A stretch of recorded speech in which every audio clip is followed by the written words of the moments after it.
Olá, seja muito bem-vindo a mais um encontro aqui do nosso queridíssimo grupo de estudos em logoterapia e análise existencial. E nós estamos trabalhando o livro Psicoterapia e Sentido da Vida, do Viktor Emil Frankl. Bom, and hoje vamos iniciar aí o terceiro livro do nosso Psicoterapia e Sentido da Vida, que é Da Confissão Secular, a Direção de Almas Médica.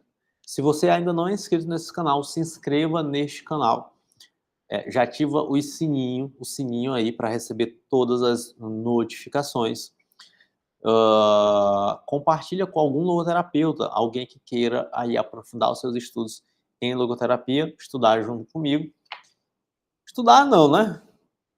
Está fazendo a leitura e uma explicação, né, às vezes um pouquinho mais aprofundada, mas não estou cavucando aqui o texto, porque a ideia é a gente fazer a leitura do livro, tá bom? E, de repente, uma parte mais complicada ou outra, a gente trabalhar, dar uma aprofundada, né? Mas eu não estou aqui aprofundando, esmiuçando mesmo o texto, né? Em alguns momentos eu fiz isso, né, numas partes mais principais que eu entendo serem mais necessárias para um entendimento inicial da abordagem, né? Outras nem tanto, né? Então, umas partes secundárias que às vezes é mais difícil de compreender, não aprofundei, né? Tentei aprofundar mais nos conceitos em si, né? Então, na imagem de homem, sentido da vida, os destinos, a liberdade e responsabilidade, autodistanciamento, a gente pontuou alguma coisa, né? Então tem alguns conceitos que ele não trabalhou nesse livro aqui, né? Ele só apontou como autotranscendência, autodistanciamento, mas que nós vamos trabalhar em outros livros, tá bom? Enfim, né? E as psicopatologias também não deu uma aprofundada, né? O que daria para a gente fazer? Contextualizar com o DSM, né? Atualmente o DSM que está em vigor enquanto eu estou gravando este vídeo é o DSM-5-TR. Então a gente poderia, eu tenho ali o DSM-5, né, o TR, né, o texto revisado, ainda não tem. Saiu, se eu não estiver enganado, ano passado, 2023. Foi 2023, mas enfim, muda pouca coisa. Em relação aos transtornos que eu trabalho especificamente, não mudou nada, então não tenho, não adquiri, né? Então, o que daria para fazer seria fazer essa articulação, né, entre o DSM e a psicopatologia aqui que ele trabalha, né? Isso, provavelmente eu vou fazer trabalhando teoria e terapia das neuroses, então que vai dar um trabalho desgraçado, mas que é possível de fazer e talvez eu faça, né? Então, depois de estudar ali o livro que a gente vai ler, a gente vai ler, talvez num espaço fechado, mas nós vamos ler. A gente faz essa articulação entre os transtornos, como eles estão dispostos hoje em dia.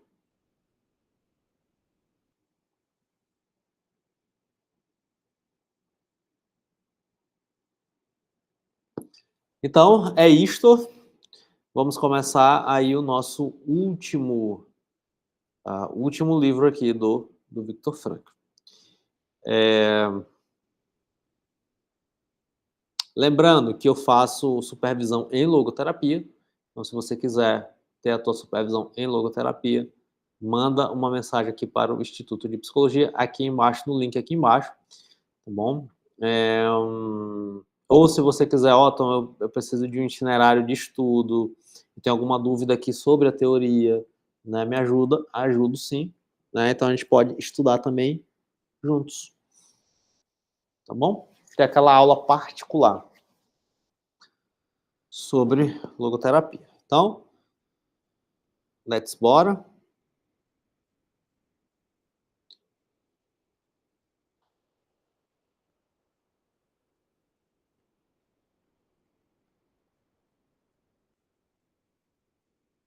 Ah,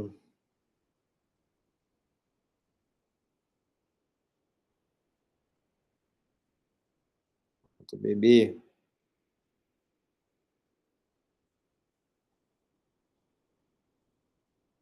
Você já está vendo aí a minha tela, cadê?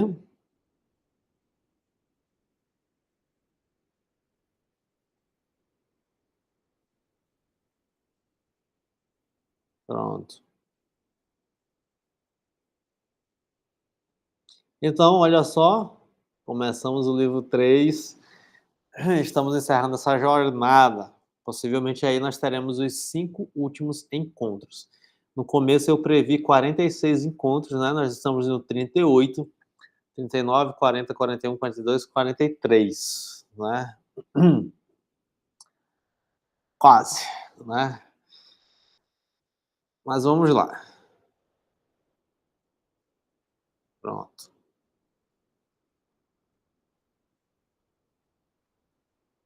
Salute et solatio aegrorum. Tem que fazer um latim, né? Será se eu consigo? Cadê meu preto? Traduzido do latim. Ah, para a segurança e o conforto dos enfermos. Olha só que legal.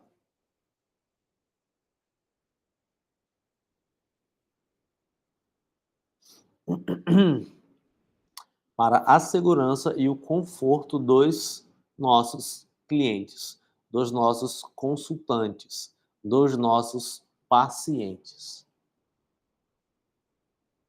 Muito bom, hein?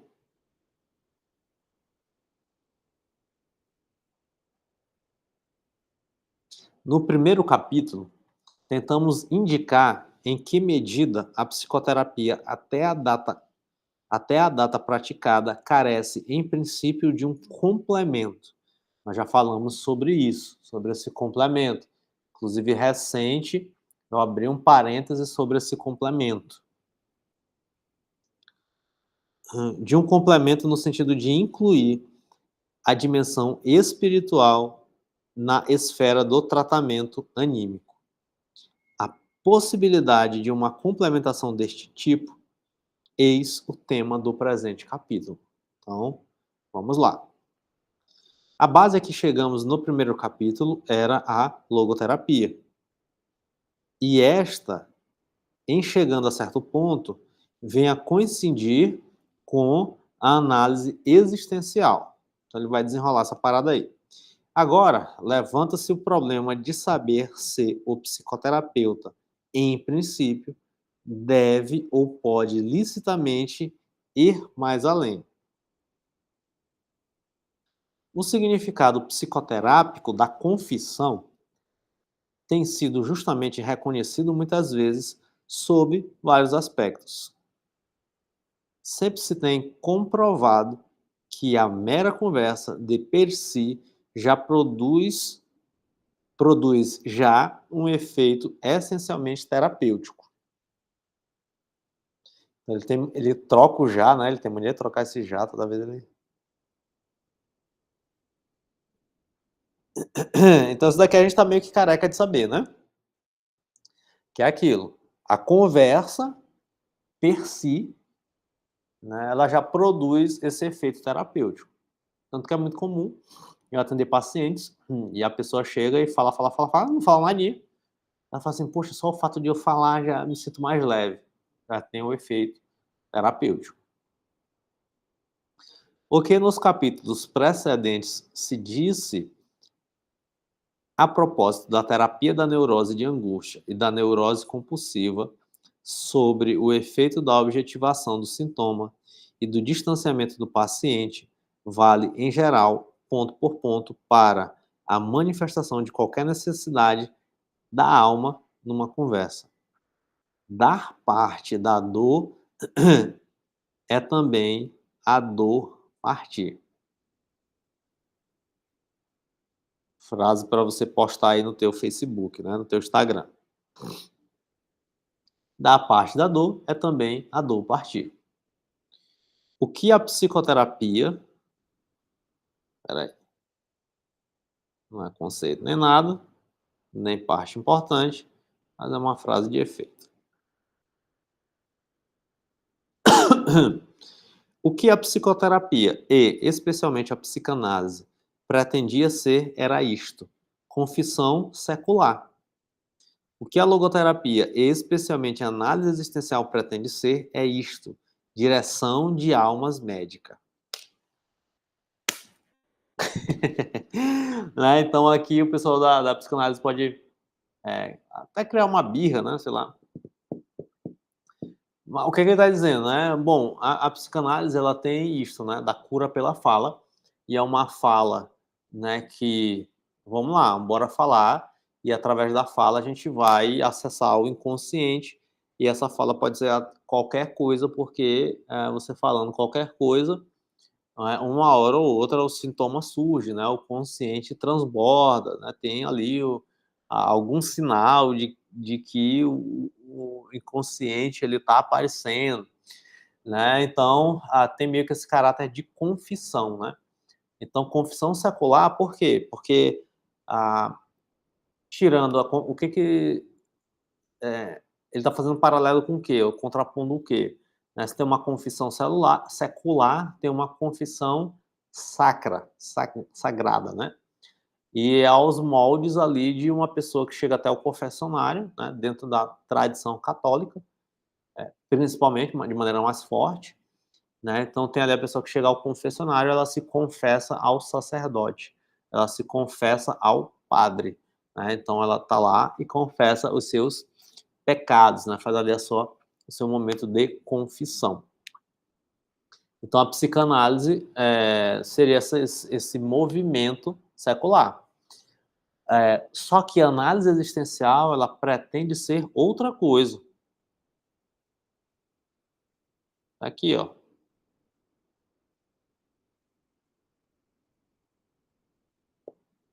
Ela pretende ser uma direção de almas a partir da medicina. Mas não entendamos mal esta frase.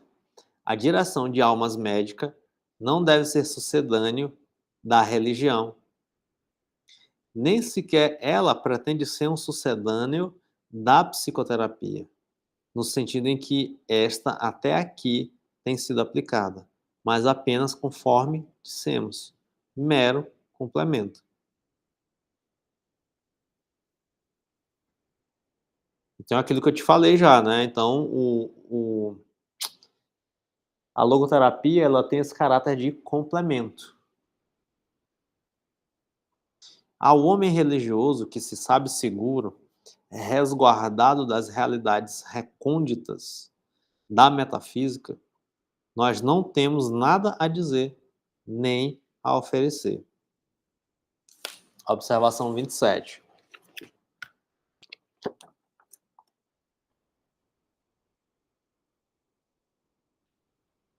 Égua, moleque, é gigantesca. Então vamos lá. 183, grava aí, não deixa eu esquecer, deixa eu botar aqui no chat. Beleza.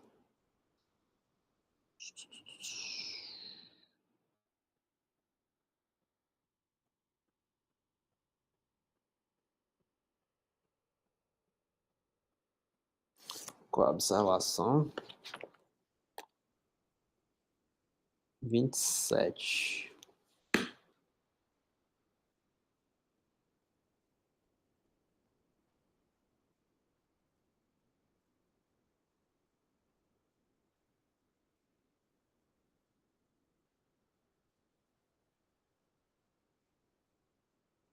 Aqui, ó.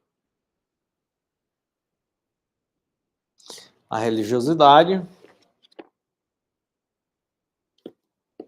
é talvez, em última instância e essencialmente, a vivência da própria fragmentariedade e relatividade do homem, referida a um substrato que, para falar a verdade, seria temerário caracterizar como o absoluto. Tão absolutos são os termos em que este absoluto teria que ser concebido. Poderíamos falar, quando muito, de algo não fragmentário, não relativo.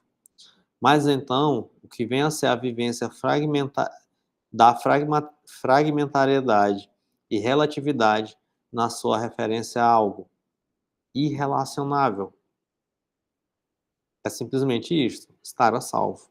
Assim, aquilo em que o homem religioso se sente a salvo, o resguardado, acha-se guardado na transcendência. Deste modo, embora não exista para a busca nada achado, já que sempre isso está na transcendência, sempre existe para quem busca o que é buscado. E isto, sim, já é algo dado para quem o busca. Dado não no seu que, a modo de algo achado, mas no seu puro que. Desta forma, a intencionalidade, se bem que dissolve a imanência, detém-se perante a transcendência. E afinal, também não é outra a conclusão última para a fenomenologia, que se detém ante o ato intencional enquanto sua extremidade derradeira, tal como faz a filosofia existencial perante a decisão existencial. Assim também para um homem religioso, Deus é sempre transcendente, se bem que ao mesmo tempo é entendido, objeto de sua intenção. Por maneira que Deus é sempre, para o homem religioso, o ser sempre silente, a quem, no entanto, sempre invoca, o sempre inefável, que não fala, a quem sempre se acode, contudo, para falar.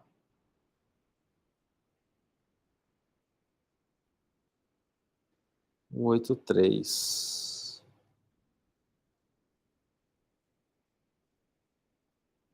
Em todo caso, um problema se levanta.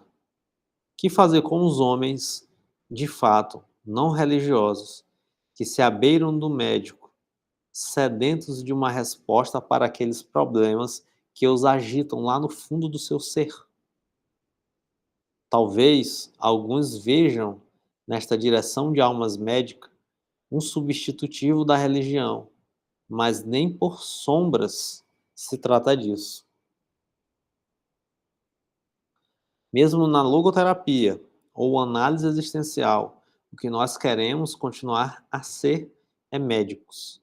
Não nos passa pela cabeça fazer concorrência aos sacerdotes.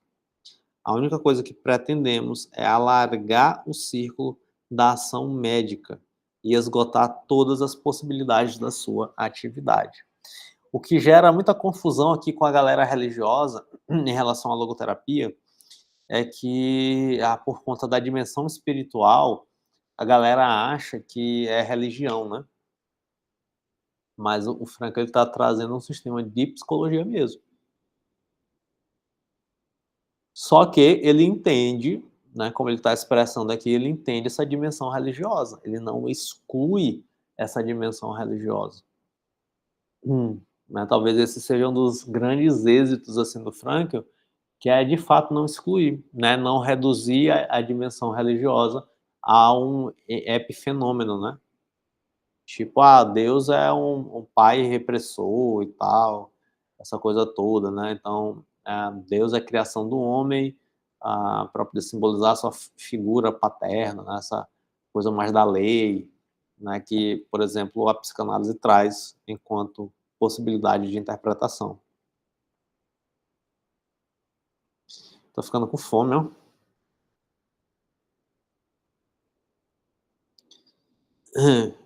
Ok, né? Então aqui tem a introduçãozinha. E se bora. Ele vai explicar aí, então, o que seria essa direção de almas médica pastoral. Oh, meu Deus. Que complicação. Simbora. Evidentemente, a direção de almas médica não é sucedâneo da direção de almas feita pelo sacerdote, que continua sendo o que é.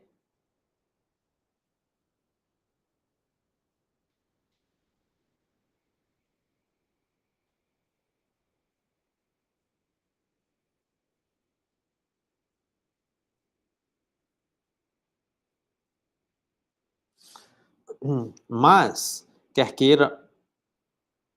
o queira, quer não, o médico encontra-se em situações que lhe exigem empreender uma direção de almas. Isso daqui é interessante, né? Por quê? Porque muita gente acha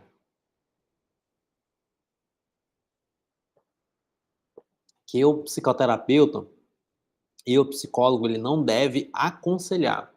E o aconselhamento é uma das intervenções possíveis de psicoterapia. Então a gente foi inundado, né, por uma formação cientificista, de um discurso fetichista de neutralidade, né? Então o psicólogo ele tem que ser neutro, ele não pode opinar, ele não pode aconselhar, ele não pode dirigir. E esse daqui é um ponto que a gente precisa minimamente começar a criticar, minimamente começar a pensar sobre.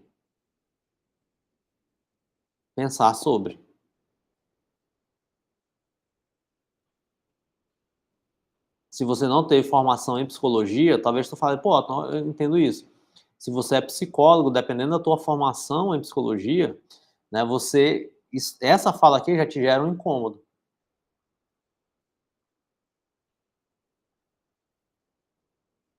Olha só o que ele diz: "O médico encontra-se em situações que lhe exigem empreender uma direção de almas.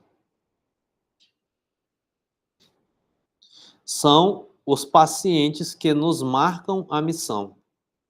Gustav Bali.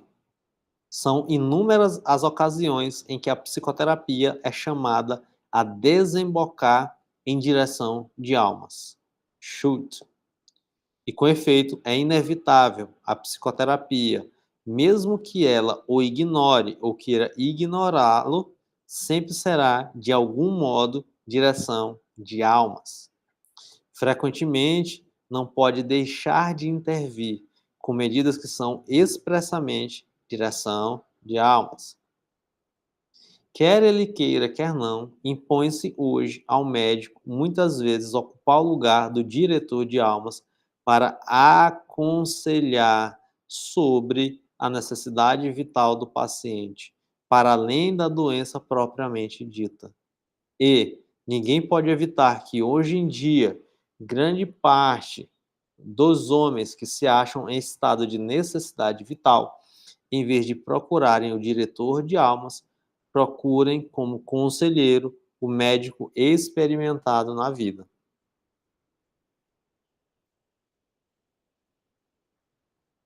Ok? Então eu acho isso daqui importante para a tua formação como profissional. É, muitas vezes eu já entrei nesse tipo de crise, né? A pessoa diz assim: "Ó, então o que que eu devo fazer?" Eu falo: "Cara, não sei, o que que tu deve fazer? Tu é doido?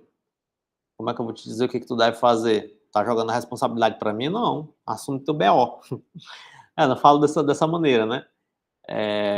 Mas muita gente vem nessa angústia: "Me dá uma resposta, me dá", a resposta não é minha, jamais, jamais. Mas existem certas coisas que a gente consegue aconselhar.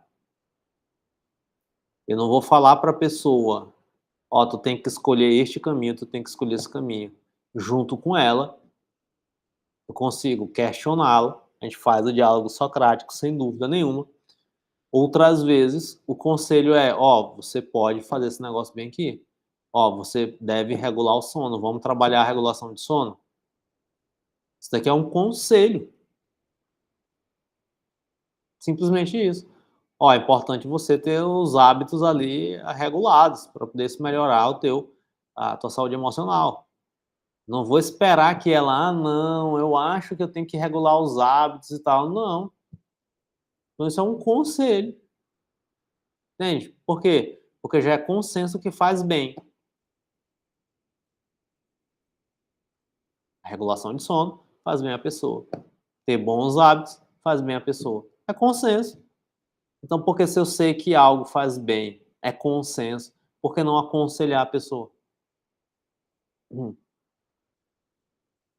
Então, em certa medida, a gente tem essa possibilidade de aconselhar. Isso daqui é quase uma heresia, tá bom? Aliás, como diz Victor von Gersattel, a humanidade ocidental emigrou do diretor de almas para o médico dos nervos. E isto, sendo um fato a que o diretor de almas não se pode esquivar, e também uma exigência a que o médico dos nervos não tem o direito de fugir. E, não recorrendo o paciente a um sacerdote, o médico deve abster-se de alegrar-se farisaicamente com o mal alheio, porque fariseu é o que o médico seria se, em face da necessidade anímica espiritual de um não crente, se alegrasse malevolamente, pensando de si para si. Ora, é claro que se o paciente tivesse fé, já teria ido correr buscar um padre, né? Eu sou cristão, por exemplo, e eu trabalho muito concomitantemente com um diretor espiritual, né, ou com um aconselhamento pastoral, né, não que eu interaja com o diretor espiritual ou com o pastor, com o padre, não, né, mas pessoas que são cristãs, elas têm esses acompanhamentos, né, tanto em psicoterapia como com o seu diretor espiritual, né, no caso de diretor espiritual barra padre, né, no caso de quem está dentro da tradição católica, né, ou de aconselhamento pastoral discipulado, no caso de quem está na tradição protestante. Né? E não comemoro, não, né, vamos lá, agora são coisas diferentes, que é o que ele vai pontuar daqui para frente, né? Mas que, né, tem os seus efeitos. Então vamos lá. Para a logoterapia, a existência religiosa e a existência irreligiosa são, por princípio, fenômenos coexistentes. Por outras palavras, a logoterapia assume para com ambas uma atitude neutra, já que é uma orientação da psicoterapia e, pelo menos segundo a lei austríaca que rege o exercício da medicina, só aos médicos é lícito praticar a psicoterapia. Demais, mesmo que outras razões não houvesse, bastaria ao logoterapeuta o juramento de Hipócrates, que ele, como médico, prestou para com toda a razão se esmerar em aplicar a sua técnica e método logoterápicos a qualquer doente, seja este crente ou descrente, e ter o cuidado de que sejam aplicáveis por quaisquer médicos, independente de sua pessoal concepção do mundo. A religião é um fenômeno que se dá no homem, no paciente. Um fenômeno, entre outros, muitos, que a logoterapia se depara. Para a logoterapia, a religião é e só pode ser um objeto, não, porém, uma posição. Né? Então, é objeto, faz parte do fenômeno humano, faz parte da natureza humana, a religiosidade. Né? Então, você, como logoterapeuta, você tem que entender isso, compreender isso, acolher este fenômeno humano e não julgar. Né? Aqui vem a neutralidade, né? E não julgar a pessoa que traz consigo este fenômeno religioso, achando que a religião é única e simplesmente um epifenômeno. Né? Então tem que ter este respaldo e este cuidado, né? Que é o que a gente vê muito por aí, infelizmente, né?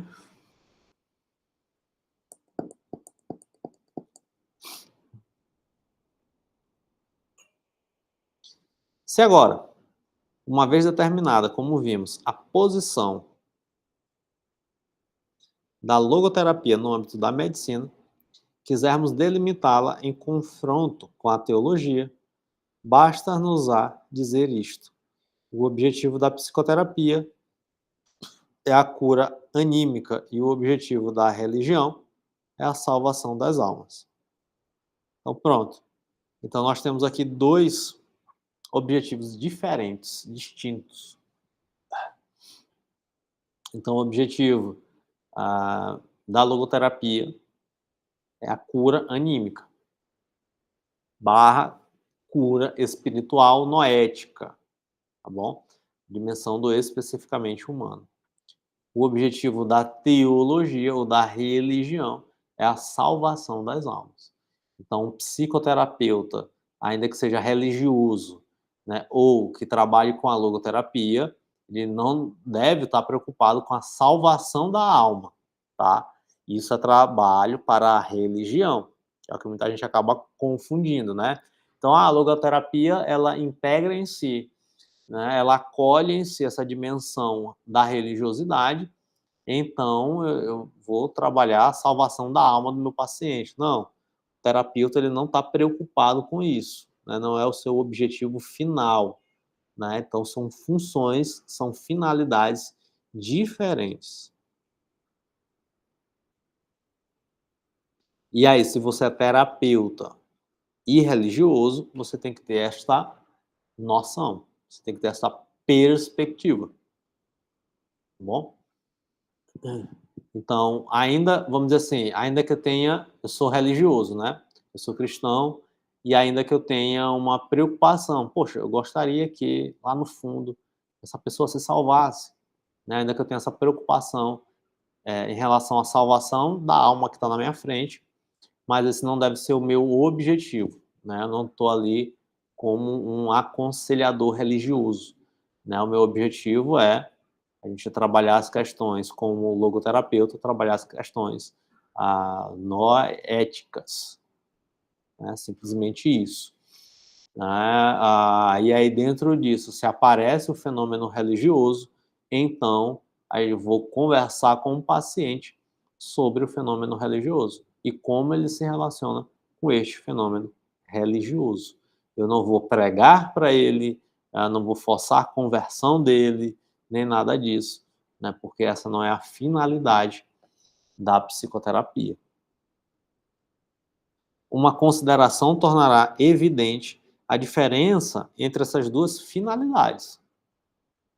Assim, o pastor de almas deverá empenhar-se na salvação da alma do seu fiel, conforme as circunstâncias do caso, e bem ciente do perigo de fazer cair o fiel em tensões emocionais ainda maiores, precisamente em consequência de sua direção pastoral. De forma alguma deverá evitá-lo, pois, primária e originariamente, está muito longe do pastor de almas qualquer motivo psico-higiênico. Entende? Então ele está dizendo, ora, o pastor ele deve se empenhar na salvação da alma. Então, conforme ali o caso, então ele vai fazer o quê? Ele vai focar na salvação da alma daquela pessoa. E esta direção pode gerar tensões emocionais. Então, o aconselhamento pastoral, ele pode gerar uma tensão emocional. Inclusive, ainda maior, pode aumentar as tensões emocionais. É o que ele está dizendo aqui. E eu tenho muita vivência disso. Como eu atendo muito cristão, então eu tenho muita vivência disso no consultório. Então fui receber ali o aconselhamento e tal. O pastor disse tal coisa, meu diretor disse tal coisa. Isso me gerou até uma crise de ansiedade. Porque o pastor disse tal coisa, porque o diretor disse tal coisa. E ok, né? São perspectivas diferentes. Então é preciso ter este equilíbrio de compreender. Peraí, o caso é esse daqui, né?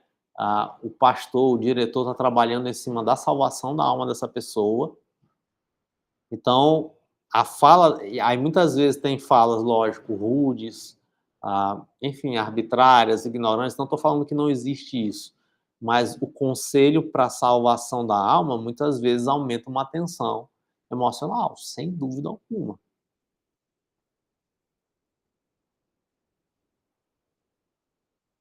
E aí o Franco está dizendo, ó, de forma alguma deverá evitar. Por quê? Porque de longe, hoje tenta-se ter ali um consenso em relação a isso. Mas quando a gente está falando de finalidade, de longe, a finalidade primeira do pastor, do diretor espiritual, é a psicohigiene. De longe. Hoje tenta-se ter ali um consenso, vamos dizer assim, entre essa finalidade, né? Note-se, entretanto, o seguinte: por mais longe que esteja do empenho e precauções da religião na sua primeira intenção, o saneamento anímico ou a prevenção de doenças, o que certamente sucede é que ela, por efeito e não por intenção, tem uma repercussão psico-higiênica e efetivamente terapêutica, porquanto permite ao homem uma segurança e uma ancoragem incomparáveis, que em parte alguma poderia encontrar a segurança e a ancoragem na transcendência, no absoluto. Então ele está dizendo, ó, de longe, por mais longe, né, que esteja do empenho e preocupações da religião, o saneamento anímico ou a prevenção de transtornos mentais, o que certamente sucede é que esse aconselhamento religioso, que essa direção de alma, né, acaba por efeito, mas não por intenção, tendo uma repercussão psico-higiênica e terapêutica. Então, isso acontece demais. Mas uma pessoa vai lá, sei lá, se converte e tem uma melhora nos seus transtornos emocionais. Então, por efeito, teve uma melhora no seu quadro emocional. Aqui entra um ponto assim de discussão que eu não vou entrar, mas só para deixar claro, entra um ponto de discussão a despeito de uma cosmovisão cristã que é, ora, o que vai ordenar a minha saúde nada mais é do que eu ordenar as minhas emoções segundo Deus, segundo os decretos de Deus. Então, se eu ordeno todas as minhas emoções, direciono tudo isso, submeto à vontade de Deus, a uma ascese, né, a uma perfeição cristã, a uma santidade cristã, então, né, os meus transtornos eles serão curados nesse sentido. Aí aqui a gente poderia ter uma divergência entre psicologia e teologia nesse sentido, né? E ok. O Frank ele não está fazendo essa distinção aqui. Ele está fazendo uma interpretação a partir da psicologia, né? Então ele está dizendo, ó, a partir da psicologia, né, o âmbito religioso, ele pode promover por efeito uma psicohigiene, mas não por intenção, não por finalidade. Por quê? Porque, existencialmente falando, vai existir uma ancoragem na transcendência, né? Vai haver um ponto de segurança no absoluto. Então, se tem uma segurança no absoluto, então isso resolve-se alguns, né, dá uma possibilidade de resolução de alguns pontos afetivos emocionais.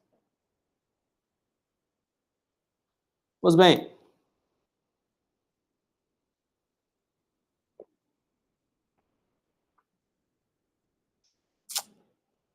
do lado da psicoterapia, também poderíamos salientar um efeito análogo espontâneo que corrobora o que acabamos de dizer.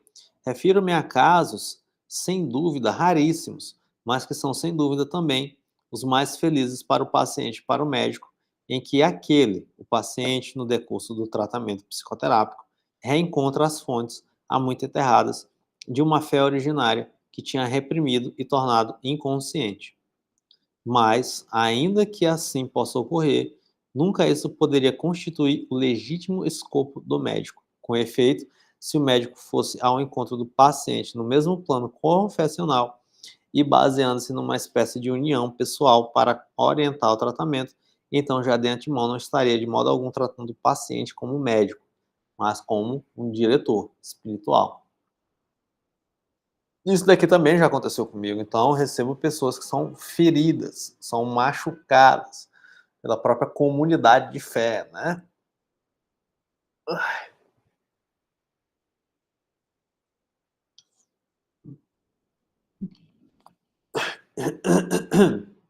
E no decorrer da psicoterapia, portanto, nós vamos trabalhar essas questões, e aí com isso há a reconciliação. Com isso há a possibilidade de reconciliação. E a pessoa vai lá e fala: "Poxa, Otton, isso daqui aconteceu, eu trabalhei dessa maneira e, vamos lá". Então eu já tive casos específicos de: "Eu vou buscar a psicoterapia porque eu estou em crise de fé". Olha só, eu estou numa crise de fé e eu não vou buscar, parece até um contrassenso, né, mas eu não vou buscar o aconselhamento pastoral, eu vou buscar o psicoterapeuta. E a pessoa vai e trabalha ali em psicoterapia, e ao trabalhar a psicoterapia, ela tem ali uma reconciliação, ela resolve a sua crise de fé. Eu já atendi casos assim, né, muito bom. Que objetivamente, especificamente veio: "Ó, então tô aqui, eu tô numa crise de fé, e eu tô aqui justamente por essa crise de fé". E a gente vai entender como é que essa pessoa se relaciona com a fé e tal, não sei o que, para beleza.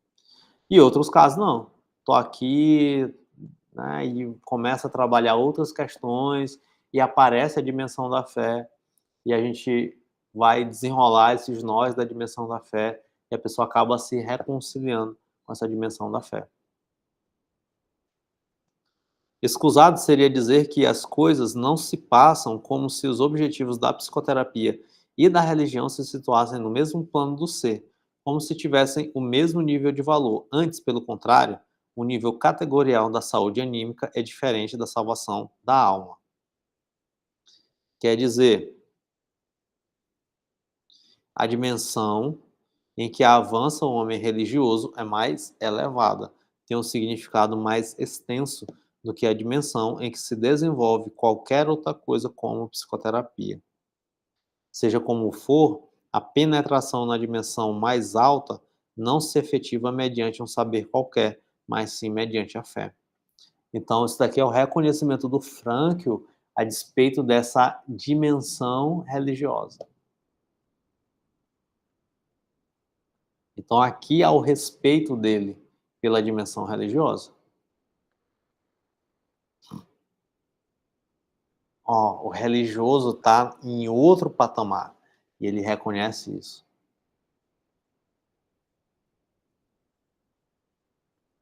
Qualquer passo que se dê pela fé nas coisas divinas, isto é, qualquer passo a caminho da dimensão supra-humana, resiste sempre à força. Não pode ser forçado, e muito menos pela psicoterapia. Já nos damos por satisfeitos se o reducionismo não bloquear a porta de entrada para o supra-humano, tal como costuma fazer, ao seguir de perto uma interpretação vulgar e tergiversada da psicanálise, que depois inculca aos pacientes. Já nos damos por satisfeitos se não continuar a apresentar Deus como nada mais que uma imagem do Pai, e a religião como algo que outra coisa senão uma neurose da humanidade, degradando-a assim aos olhos dos pacientes. Ora bem, muito embora para a logoterapia a religião seja apenas um objeto, conforme dissemos acima, certo que é um objeto de sumo interesse. E isto pela simples razão de que, no contexto da logoterapia, logos significa espírito e, para além do espírito, sentido. Assim, na medida em que o ser humano, o mamo, na medida em que o ser homem se pode definir como ser responsável, de certo que o homem é responsável pela plena consecução de um sentido. Mas, na psicoterapia, a pergunta que se tem que fazer não se refere ao porquê, mas refere-se antes ao perante quem nosso ser responsável.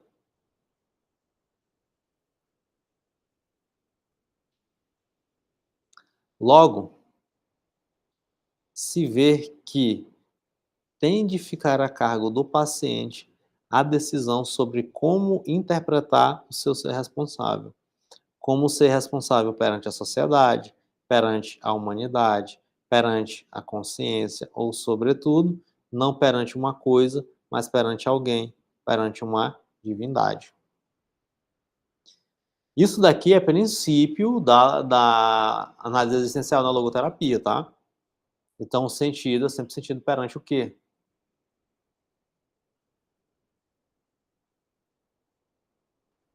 Que é o ser responsável. Lembra que ser responsável é aquele ser que responde. Responde a quê?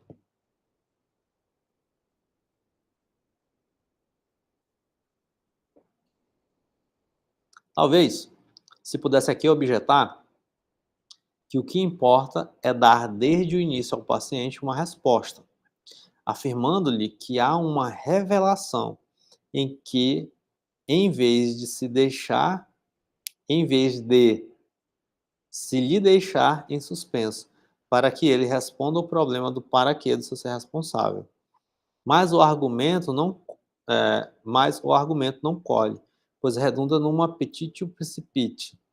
Petitio principi. O fato de eu, em princípio, reconhecer a revelação como tal, pressupõe sempre uma decisão de fé. Portanto, de nada serve mostrar a um não crente a existência de uma revelação. Se para ele fosse tal, é porque já seria crente. Né? Então não adianta, é preciso separar, né?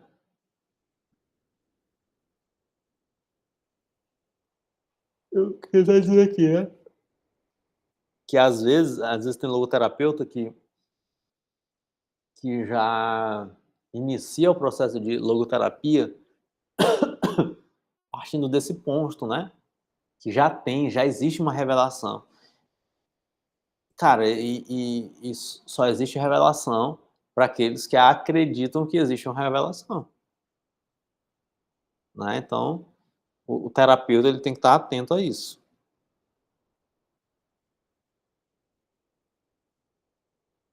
Por conseguinte, a psicoterapia tem que se mover a quem dá fé na revelação e tem que responder ao problema do sentido, pondo-se a quem da cosmovisão teística, por um lado, e ateística, por outro, antes de nelas fazer presa.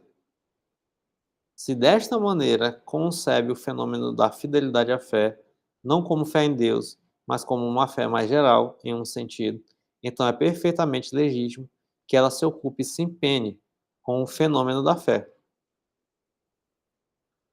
Se assim for, coincidirá precisamente com a opinião de Einstein, para quem o problema do sentido da vida tem uma significação religiosa. Então ele está falando aqui, ó.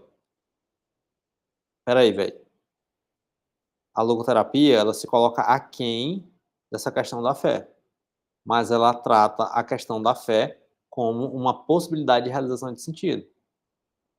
Ou seja, ela não vai ignorar a questão da fé, né, mas também não vai tratar no mesmo âmbito da fé. Não, vai tratar como um fenômeno que é tipicamente, especificamente humano e que faz parte. E que se a pessoa, se o paciente, se o consulente, se o cliente tiver essa dimensão, então o logoterapeuta vai trabalhar justamente a descoberta de sentido perante esta questão religiosa, entendendo sempre que o ser responsável é responder a quê? O sentido é um muro para trás do qual não podemos continuar a retroceder, e antes, pelo contrário, temos que aceitar. Este sentido último, temos que admiti-lo, já que as nossas perguntas não podem recuar mais, indo além dele. E isto precisamente porque basta tentarmos responder à questão do sentido do ser para já estarmos pressupondo o sentido do ser. Em suma, a fé no sentido do homem, para nos atermos a Kant, é uma categoria transcendental. É exatamente assim. Com efeito, sabemos perfeitamente desde Kant que não faz sentido algum continuar a inquirir para além das categorias de espaço e tempo, pela simples razão de que não é possível pensar nem, por isso, perguntar sem pressupor espaço e tempo. E é exatamente isto o que sucede com o problema do sentido, porque o ser humano é já de si um ser ordenado ao sentido, muito embora ainda mal o conheça, havendo aí como que um pré-saber acerca do sentido. E é uma ideia do sentido, o que está também na base daquilo que em logoterapia se denomina vontade de sentido. Aqui a gente vê uma influência claramente kantiana nesse argumento aqui. Claramente kantiana, tá bom? Então Kant, né, ele entende que só é possível ver a partir dessa perspectiva ser e tempo, tá bom? Então a partir dessa categoria. Eu não lembro se foi Kant quem veio antes de Kant, cara. Tem o Descartes.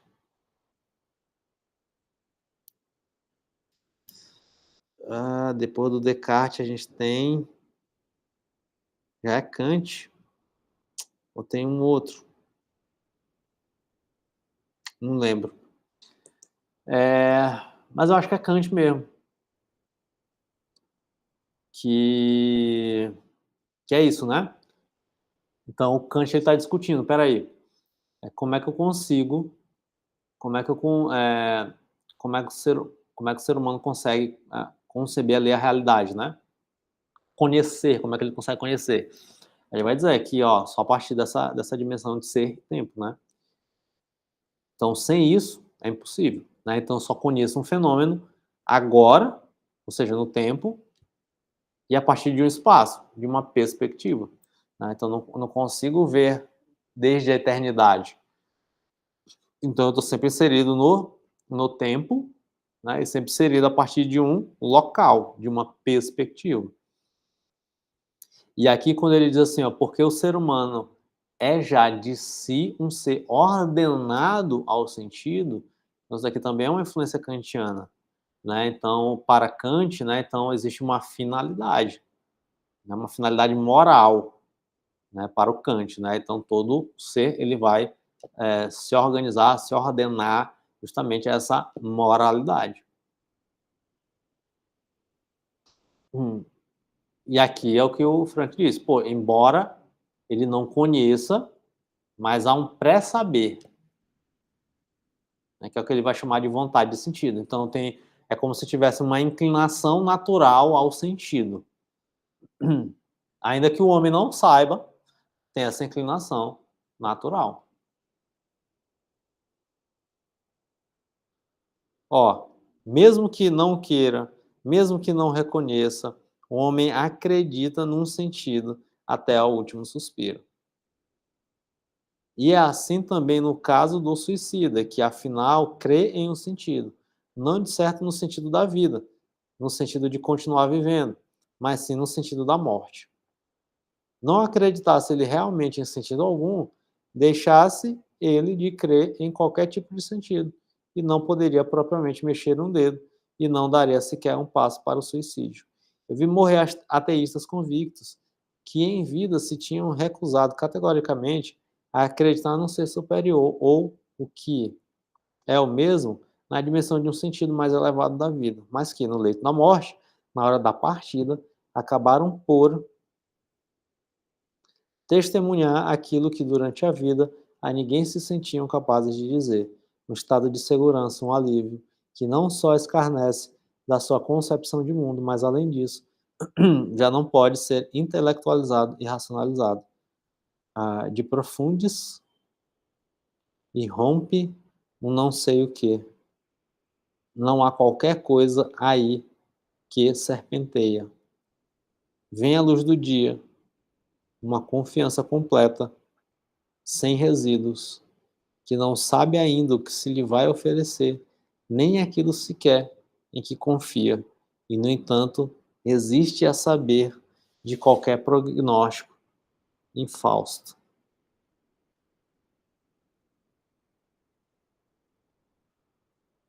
Observação 28.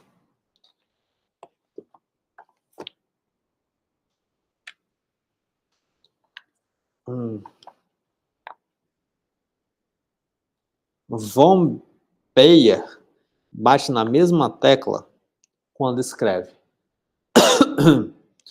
atemo-nos às observações e ideias manifestadas por Plig.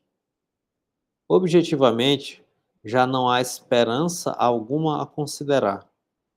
O doente que se acha perfeitamente lúcido, há muito deve ter reparado que está perdido.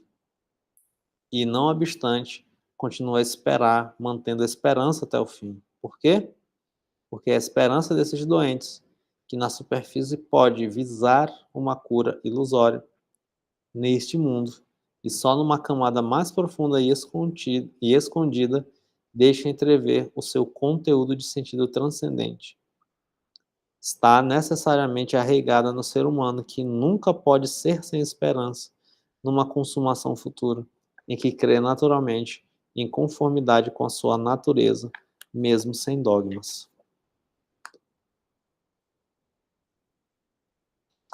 Então, assim a gente encerra essa articulação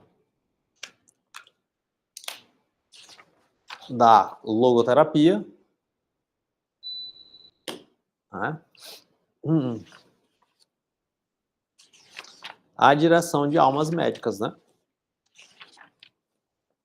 Entendendo a finalidade e entendendo o quê?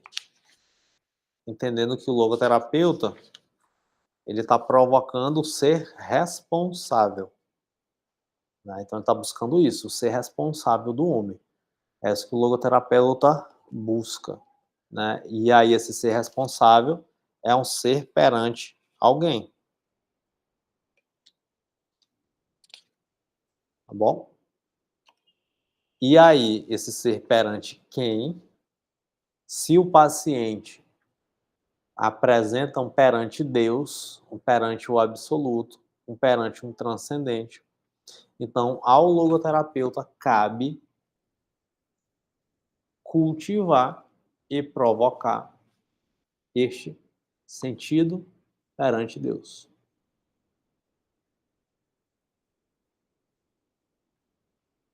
E aí, se você ainda não é inscrito nesse canal, se inscreva neste canal. Se essa discussão de hoje te ajudou de alguma maneira, se você conhece alguém que tem dúvidas sobre isso, encaminhe esse vídeo para ela, compartilha com um logoterapeuta, ou com um psicoterapeuta, ou com um curioso, né, acerca desse tipo de questionamento, de questões. E continua comigo aqui. Estamos quase encerrando o nosso livrinho Psicoterapia e Sentido da Vida. Estamos quase acabando. Tá pouquinho, pouquinho. Tchau, tchau. Até o nosso próximo encontro. Beijos.